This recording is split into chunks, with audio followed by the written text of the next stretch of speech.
సచివాలయం, ఎందుకంటే అందరు అధికారులు ఇక్కడ ఉన్నారు కాబట్టి మిమ్మల్ని అందరినీ కోరుతున్నాను నేను. సచివాలయంలో ఎవరైతే సిబ్బంది ఉన్నారో వాళ్ళకి ఒక్కొక్క డిపార్ట్మెంట్ లెక్కన అలకాట్ చేసి ప్రతి ఒక్కటి కూడా ఆ గ్రామ స్థాయి నాయకులతో కోఆర్డినేట్ చేసుకొని గ్రామంలో గాన అవేర్నెస్ ప్రోగ్రామ్ తీసుకురాగలిగితే మనము మన ఉమ్మడి కుటుంబం, ఉమ్మడి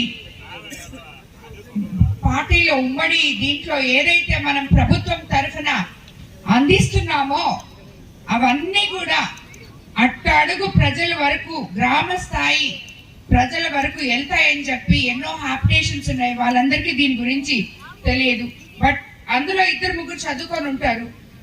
వాళ్ళ దగ్గరికి వెళ్ళి మీరు వాళ్ళని తీసుకొచ్చి ఈ అవేర్నెస్ ప్రోగ్రామ్ కండక్ట్ చేస్తే ప్రతి ఒక్కరికి వాళ్ళు ఎక్స్ప్లెయిన్ చేసేటట్టు వాలంటరీగా వాళ్ళ పాటికి వాళ్ళు వెళ్ళి చేయగలిగేటట్టు వాళ్ళకి అవేర్నెస్ ప్రోగ్రామ్ కండక్ట్ చేయాలని మిమ్మల్ని అందరినీ కోరుతున్నాను.